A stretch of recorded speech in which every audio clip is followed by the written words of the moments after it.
Morning, everybody. Welcome to our Fun with Food and Farmers speaker series brought to you guys by AgScape, 4-H, and Brescia University College students. As you guys are coming in, please go ahead and use the chat box to let us know what school, your names, or the city you guys are coming in from. As we begin, I'll first begin by my introduction. So my name is Madiha. I'll be the host for today. I'm currently a first-year master's student here at Brescia University College, and our guest speaker for today is Andrew. So, hello, Andrew. Good morning, Medea. How are you? I'm doing good. How are you? I'm doing wonderful. I'm excited to do this. Me too. Thank you so much for joining us, Andrew. Could we start off by telling us a little bit about yourself? Absolutely. Here, I would actually even love to share a couple of pictures of what things look like around here because it's just such an exciting place that I thought it would just add even more excitement if I could see that. Can you see cows and a glass of milk, everybody? You can. I can see it. That's very cool. So it's wonderful to be here. Basically, as Medea said, my name is Andrew Campbell. We are dairy farmers and grain farmers here in southwestern Ontario, west of the city of London. So I don't know if anybody in the chat box wants to comment, give a shout out to this part of the province, but that's where we are, outside the city of London. We have the big job is we have dairy cows, which my grandfather, who is on the left, started milking cows. That's him with one of his proud Jersey cows. And then my dad with one of his black and white Holstein cows. And then today, it's a farm with my wife and I, and we've got two kids, Cash and Bella, and my mom and dad. We all farm together. And then I couldn't forget our farm dog too, because she hangs around all the time. And then we also grow some grain. So we grow soybeans, which maybe if you ever have vegetable oil in your cupboard or anything that contains soybean oil could have come from our farm. We grow corn, both for the cows as well as for things like ethanol that goes into your gasoline. We grow wheat, which gets turned into things like crackers and pastry flour. And then we grow hay, which gets fed to the cows. So that's kind of what we're doing. I'll talk a little bit more about our farm in the next little while, but that's kind of the brief synopsis for you. Thank you so much for that introduction, Andrew. So I just want to give you guys a bit of an outline of what we have planned for you guys today. So we plan to have Andrew answer some questions I have prepared for him, and then he'll begin starting off his farm tour for us, which is very exciting. And we'll leave our last 5 minutes for question and answers. So if you guys do have any questions that come up during your session, please write them down and then send them to the chat box at the end of the video, and we would love to answer them. So starting off with our first question, Andrew. So what exactly is a dairy farmer? Well, a dairy farmer is basically someone that is, keeping a herd of dairy-specific cattle with the purpose of them producing milk, us collecting that milk, and then us selling that milk to a whole bunch of different processors. So I don't know if you want to show the slide again.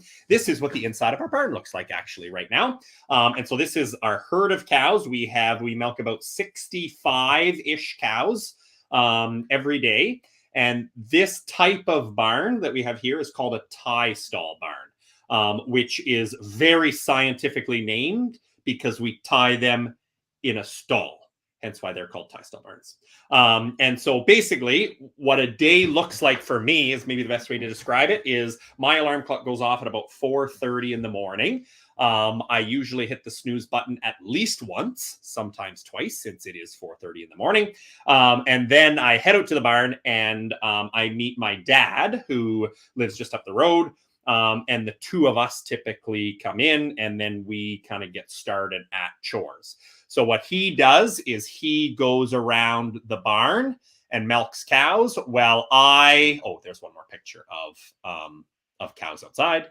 But while I go and mix feed.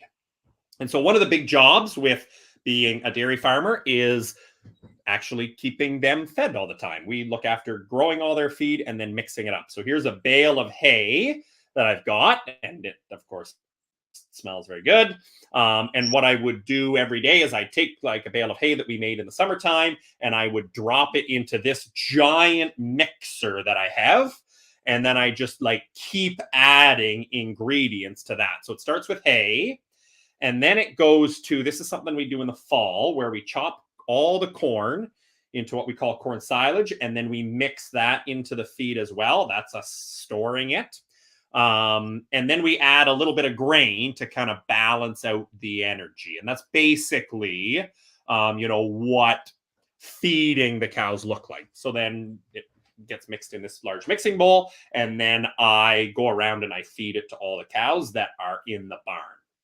While I'm doing that every morning, Dad is usually the one that is actually milking the cows.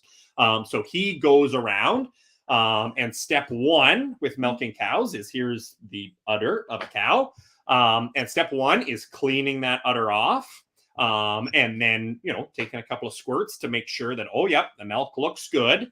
And then we put these milking units on. So there's a couple of different pictures of what they look like, but they're pretty easy in that you just basically hook it up to, and in this picture maybe shows the better line, is you can see across the top those little blue dots with that silver pipeline kind of over top of the cows. That's where these milking units get plugged into. So we take those around. Dad will do that in the morning, and put those on. The average cow around here is going to milk about 17-ish liters every time we put the milker on. And that 17 liters she's going to give in the morning, and she's going to give at night. So we're going to milk them twice in the day. But she's going to give about 17 liters for us in the morning with that. And then these milking units, as soon as the cow is done milking, that milking unit automatically pulls off so that we can come and get it and attach it to the next cow. And it probably takes, like, per cow, it probably takes maybe about 5 minutes for her to milk. So basically, you clean off the next group of cows, and then you move all the milkers to that group of cows. And then while they're milking, you clean off the next group of cows. And then by the time you've got them all cleaned off, the last group is done, and you just kind of keep moving around. So in about an hour and a half to 2 hours, all of our cows are milked. And in that time, I'm usually done feeding. And then sometime along in the morning, either my wife Jess or my mom come along, and they feed the calves.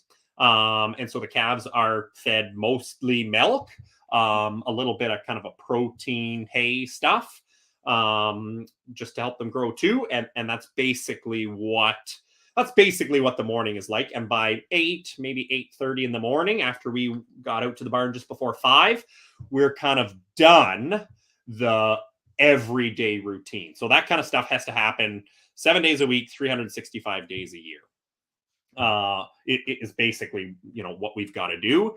And then we're back in the barn by about 4 o'clock at night to do pretty much all of that stuff over. So we've got to feed the cows again. We've got to milk the cows again. We've got to feed the calves again. And so that's kind of the standard, no matter what is happening around our farm every day of the year. Now, every other day, a big milk truck pulls into our driveway. And this is an example of what it looks like. Maybe you've even seen one. If you're driving down the highway, maybe you've seen a big truck like this. You can, next time you're driving around, maybe you can look to see if you see a big tanker like this. Sometimes they'll even say milk on the side. And what they do is they come around every other day, and they pick up the milk, and then they take it to a processing plant. Most of our milk goes into processing plants in Toronto. And so it's either made into fluid milk, which is like, 2% or 1% or skim or whatever you happen to drink, or into cheese or into yogurt. Those are the 3 plants that our milk typically goes to. And it depends a lot on just which dairy processing plant needs our milk the most that day, is kind of who determines that. So that's it every other day. And so, the nice thing about milk is basically like we're gonna milk them, kind of over a 48-hour period. Every cow is gonna get milked 4 times in that 48-hour period. That milk truck's gonna come, it's gonna take it directly to the processing plant after it picks up from here and a couple of other farms in the neighborhood. And it's going to be unloaded at the processing plant through the night, and then they're going to start processing it the next day, and then from there it's going to go to grocery store shelves. So kind of from the time a cow is milked until the time it's in the grocery store, you're less than a week from when that's going to be. So those are kind of the everyday or every other day things. And then basically what we do beyond that is just a lot of kind of other jobs, because basically we're done kind of our everyday morning chores by 8 or 8:30. We'll have breakfast, and then we're not really doing the milking again until 4 o'clock in the afternoon. But there's still lots of other things to do. So here's a video of Bella and Cash, our 2 kids, and me, and we're putting down fresh straw for this group of kind of year-old cows. We call them heifers. They're all about a year old, and we're just putting some fresh straw for them. And so that's something we do a few times a week. Or you get into the summertime, and I got to shut that sound off. I don't know if you can hear that, but I can hear it. And so basically it's a case of we work at baling hay in the summertime. And these are those bales of hay that I talked about, us putting in the mixer, putting in the feed. This is something that we do through the day in the summertime. Or in the fall, we're harvesting things like corn. And this is a load that a combine has harvested the field. And my job come fall is to drive all these big loads of corn and soybeans and different grains in to be able to sell. So this is me driving them in. And what they're going to do is they're basically going to take a little bit of a sample, and we're going to unload that grain into bin. So that's kind of another job that we do in between chores. There's Bella. She's helping me. The kids do help us quite a bit. And so it's kind of, a lot of that, nice, jobs that we do kind of through the day. This is us spreading manure. So basically it's the cow poop. It works well as kind of like how you might compost food scraps and things, and then turn it into soil that you can use in a garden. We do kind of the same thing with manure and poop, and it's basically all we do is we spread that kind of lightly onto the field, and it acts as a compost for our crops to grow. And this is just an example of a tractor. When I do this job, and I'll back this video up again here so you can see us going, this tractor is actually driving itself. So all we have to do is we get it to the field, and it knows where we've already been in the field, and it tells us, okay, you want to be, a few meters away from where you drove last time so that you can spread it nice and even. And what happens is then once I'm in the field, I just press the button that says go, and then I take my hands off the wheel, and it drives. And you can see kind of the blue on that screen, the dark blue and the gray. That's basically showing the line that it's going to make that tractor drive, and where I've been and where I haven't been, and that type of stuff. So there's lots of cool stuff going on. And basically, just being a dairy farmer is just a lot of, you've got the everyday chores that you do, as well as then kind of through the day in between milking, then you kind of work on all the other jobs that you need to do to be able to take care of the cows.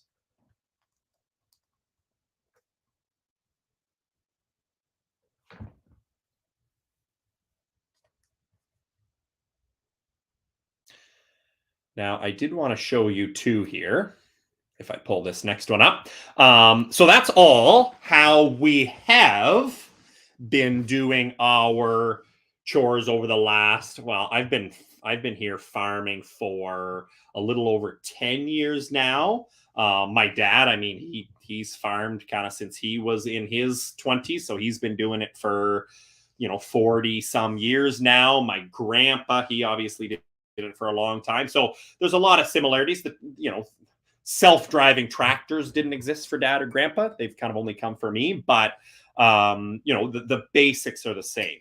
What we're going to do is actually something that I think is going to be very cool. This is actually our brand new barn. So if I show you this picture, if you remember this is what the inside of our barn looks like now. What we're actually doing is building this. And I'll just kind of show you, this isn't the inside of our barn today. It's the inside of a barn of somebody else's, but this is what it's going to look like. And the difference is that this is a very a quickly growing type of barn for cows. And what it's known as is a freestall barn. And on a freestall barn, basically the cows aren't tied like they are in the stalls at our place.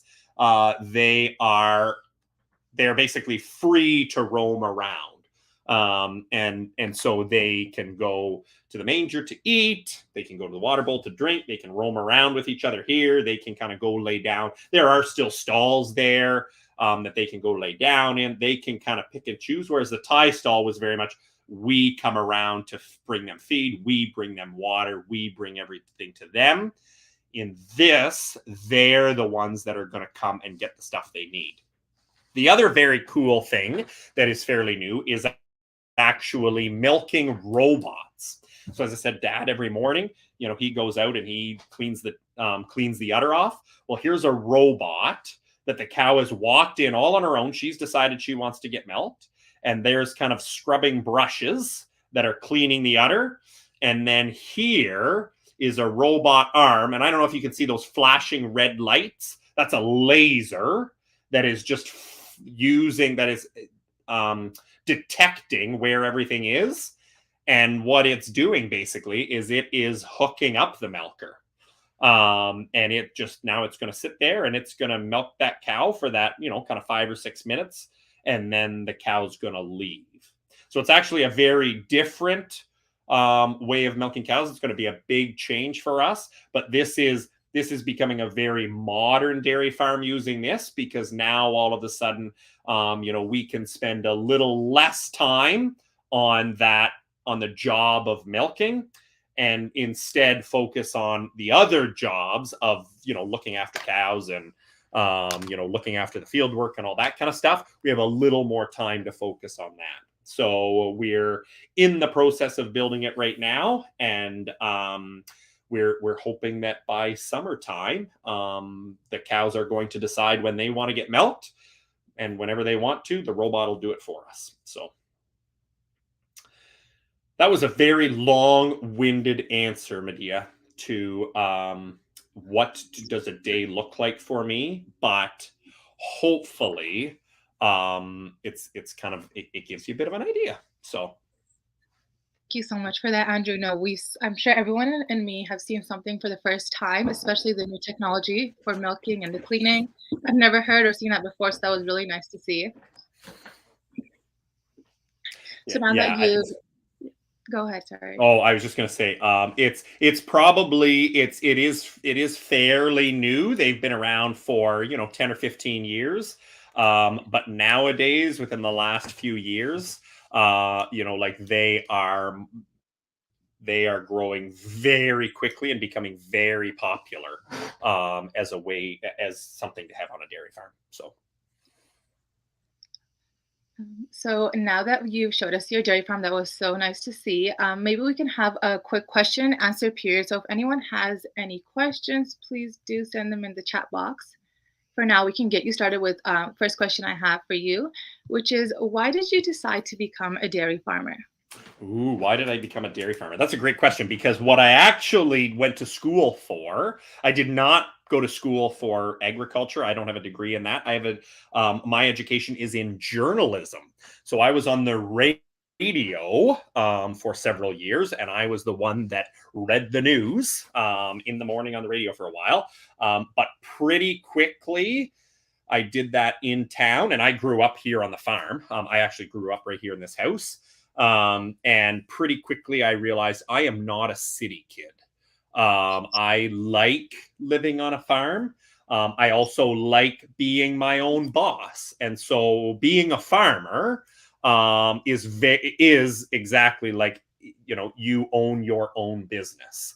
And so I like to be able to be my own boss and run the business, and do a whole bunch of stuff. In fact, one of the pictures that I didn't show because it is incredibly boring is the fact that many hours a day I sit here in the office on computers, doing accounting and math work and data spreadsheets and all that kind of stuff. So it's much less exciting, but for people to see, but I actually enjoy that stuff too. So those are a couple of reasons I like doing it.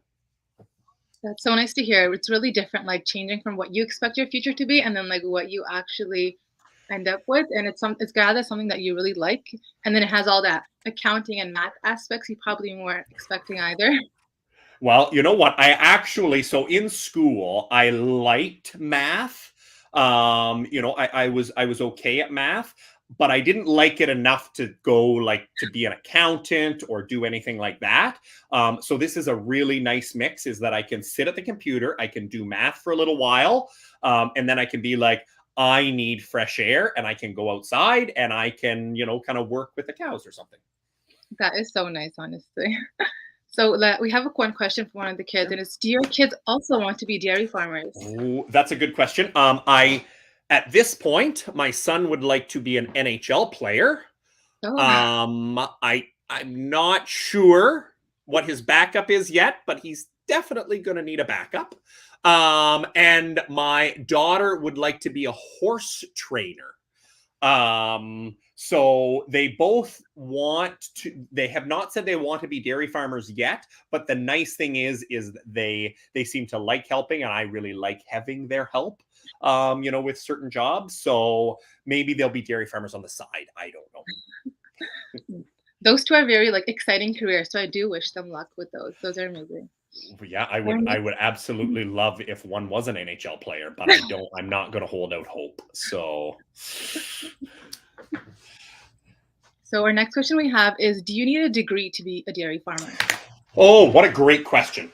So this actually, maybe I can answer this a little more broadly because I think it speaks to the jobs that are. So do you need a degree to be a dairy farmer? No, because I don't have one. But that doesn't mean that most dairy farmers don't have one. In fact, a lot of dairy farmers do. Some of it will be in agriculture. Some of it might be in business. Some of it might be in economics. Some of it might be in biology. There's a whole range. I know a dairy farmer that's, has a degree in engineering. I think there's a lot of different degrees you can have and a lot of things that you can use when you come back to the farm because, as I said, like my day involves looking after cows, which is kind of more on the biology side, or the vet medicine side. But then I'm doing bookwork and accounting, so that's the business or economics, and then I'm managing a whole bunch of stuff. So that's maybe business management. There's a whole bunch of jobs that I do. So any degree is helpful, but you don't have to have one.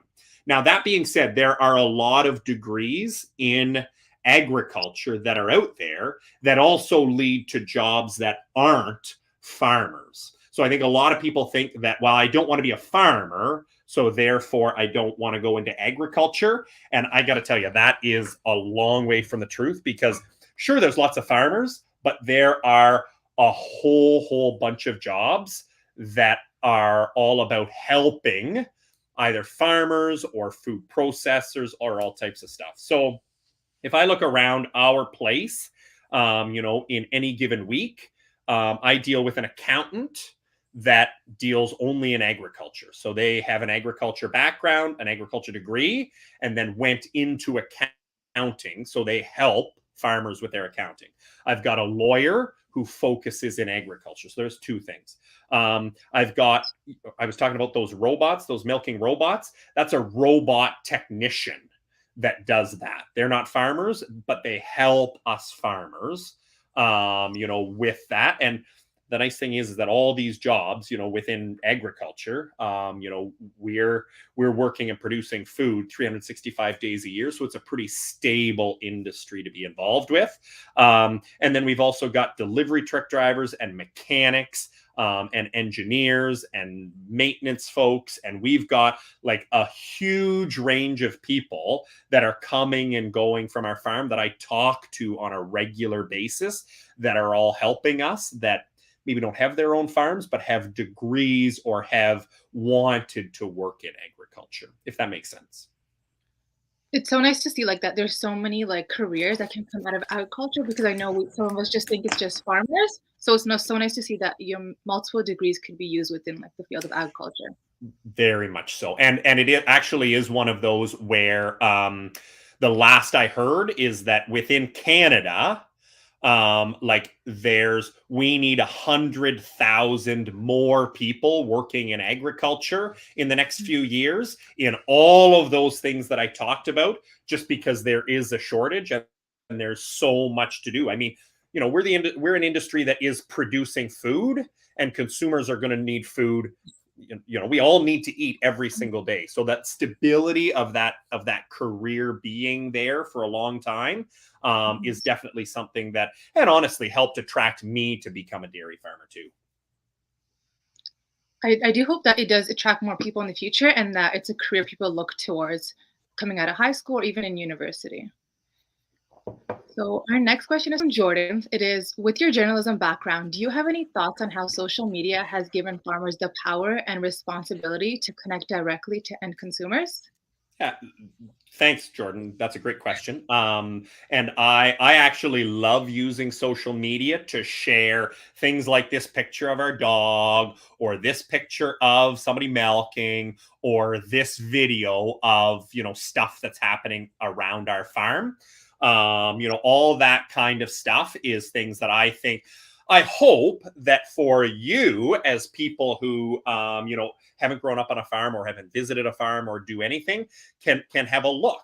And so I actually do think there is that element of responsibility to be able to share that stuff. So it's one of the reasons that, if you like watching YouTube, I post videos at least every week about stuff that we're doing around our farm, on my channel, Fresh Air Farmer, or the same is on Instagram, or the same is on Facebook, or the same is on a whole bunch of things. So, definitely certainly if you ever have questions, or your class, ever has questions for me, I love talking to, anybody that wants to talk farming with me. So by all means, you can check that stuff out, at Fresh Air Farmer, and be able to, kind of see some of that stuff. So thanks for the question, Jordan. So for sure, everyone check out Fresh Air Farmer. We'll go on to our next question we have from Emma. So what is your favorite part of being a farmer? That's a great question, Emma. And it's one that I think there's a lot of things. So as I said, to Medea before, is that the range of things that I get to do, like I get to sit here and use my brain for a while in front of the computer, doing math, doing spreadsheets, doing all that kind of stuff, like figuring the business side out.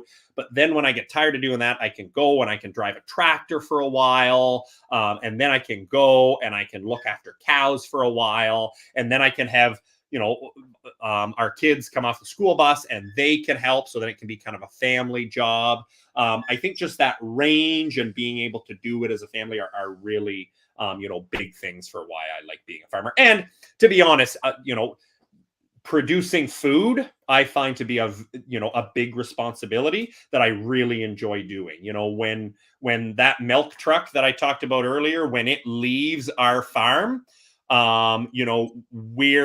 we're sending 2,000 liters every day, or 4,000 liters every other day, off our farm to go to grocery store. So we know that thousands of people are able to get that based on what we've done in a day. That is so nice to hear. I do you think we can answer one more question? So is being a dairy farmer a seasonal job? No, so that's a great question. So being a dairy farmer is not a seasonal job. I would say that we are much busier in the spring, summer, and fall because we're planting our crops, we're harvesting our crops, we're looking after all that stuff outside in the spring, summer, and fall. So we definitely are much busier, and the days can be much longer through those months and various weeks. And then in the winter, certainly it's a little easier because, a great example is yesterday was not a very nice day. It was rainy and snowy and just not very nice at all. And so I spent more time in the house, and, I even kind of took a break for a couple of hours between morning and afternoon chores. But the fact that we have to milk cows, feed cows, look after cows, do all that 7 days a week, 365 days a year means that we are working throughout the year, just, definitely more hours in that nice weather. That, thank you so much for that, Andrew. We do have one more question from AgScape. So it's, what's the most surprising misconception or outdated idea about modern agriculture that people might have?